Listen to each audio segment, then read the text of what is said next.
টিচিত কোনো ধৰণৰ উচ্ছেদ নহয়। ইতিমধ্যে যোৱাকালি বিপিএফ প্ৰধান হাগ্ৰামা মহিলাৰীৰ অধ্যক্ষতাত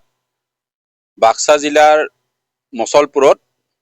বিপিএফ দল PMBৰ বৈঠক অনুষ্ঠিত হৈছিল আৰু সেই বৈঠকত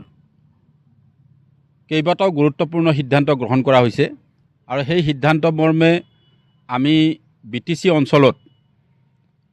যোৱাকালি নিশাৰ পৰা আমি দেখিবলৈ পৰিলক্ষিত হৈছে যে BTC অঞ্চলত অবাধ গতিত বেদখল উচ্ছেদ কৰা হ'ব বুলি এটা মানুহৰ মাজত আতংকময় পৰিৱেশ সৃষ্টি কৰি দিয়া হৈছে, কিছু নিগেটিভ সৃষ্টি কৰা হৈছে। গতিকে আমি এই ক্ষেত্ৰত BPF দল আৰু চৰকাৰৰ তৰফৰ পৰা আমি স্পষ্ট কৰিব বিচাৰিছোঁ যে BTCত কোনো ধৰণৰ উচ্ছেদ নহয়। ইতিমধ্যে পূৰ্বৰ চৰকাৰে অসম BTC চৰকাৰে APDCLক মাটি দিছিল সেই সময়ত এলটমেণ্ট, মানে 500 বিঘামান মাটি সেই সময়ত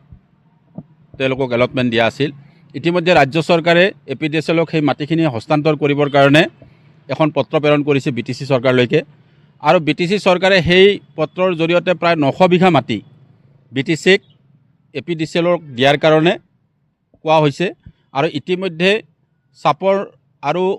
কোকৰাঝাৰ জিলাৰ ধুবুৰী সীমান্তৱৰ্তী চাপৰত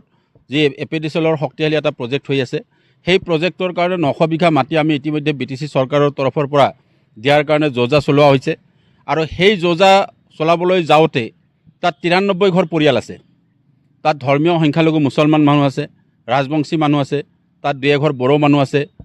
বেংগলী হিন্দু মানুহ আছে। আমি সেই মানুহখিনিক যাতে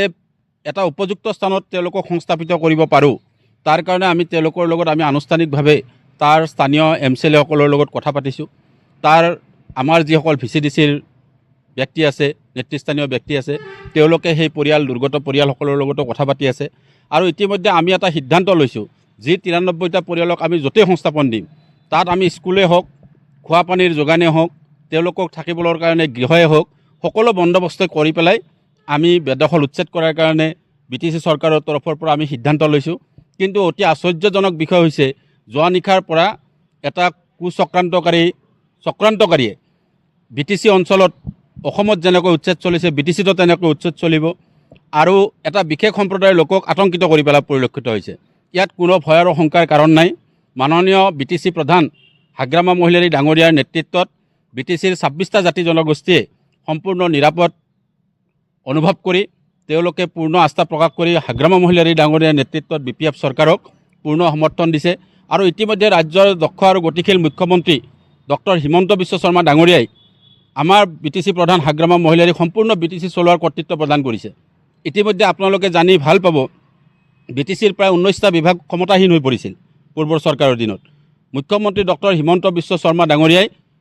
হাগ্ৰামা মহিলাৰী চিফ হোৱাৰ লগে লগে সেই 19টা বিভাগ সম্পূৰ্ণ ঘূৰাই দিছে ক্ষমতা আৰু ইতিমধ্যে BTC উন্নয়নৰ কাৰণে ডক্টৰ হিমন্ত বিশ্ব শৰ্মা ডাঙৰীয়াই 1000 কোটি টকাৰ পেকেজ ঘোষণা কৰিছে।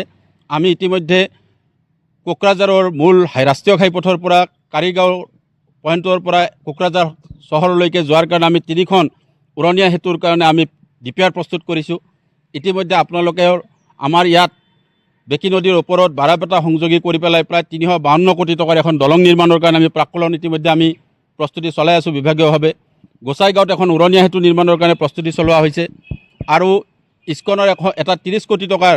আমি মন্দিৰ মথনগুৰি পৰিষদীয় সমষ্টিত নিৰ্মাণৰ প্ৰস্তুতি চলাইছোঁ 1000 কোটি টকাৰে আৰু ইতিমধ্যে যোৱাকালি PMBৰ বৈঠকত আমাৰ সিদ্ধান্ত হৈছে যে যিসকল 10ম শ্ৰেণীত অধ্যয়নৰত হৈ আছে বা একাদশ শ্ৰেণী বা দ্বাদশ শ্ৰেণীত যিসকল ছাত্ৰ ছাত্ৰী অধ্যয়ন কৰি আছে BTCত, আমি BTC দল আৰু চৰকাৰৰ তৰফৰ পৰা আমি তেওঁলোকক ফ্ৰী ক্ৰচিং, গ্ৰীষ্মকালীন ফ্ৰী ক্ৰচিং দিয়াৰ কাৰণে আমি সিদ্ধান্ত গ্ৰহণ কৰিছোঁ যোৱাকালি PMBৰ মিটিঙত। আৰু যোৱাকালি PMBৰ মিটিঙত আৰু এটা গুৰুত্বপূৰ্ণ সিদ্ধান্ত গ্ৰহণ কৰা হৈছে যে আমি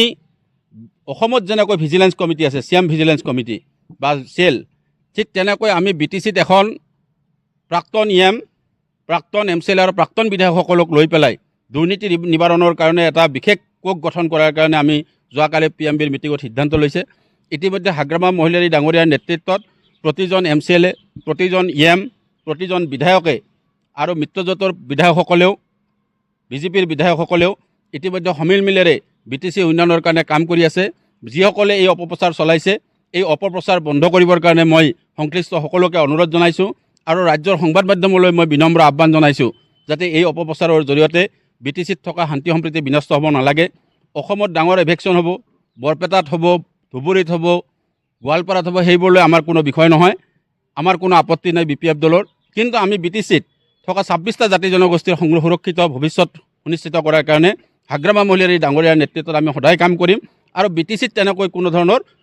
উচ্ছেদৰ কোনো আমি সিদ্ধান্ত যোৱাকালি PMBৰ মিটিঙত লোৱা হোৱা নাই।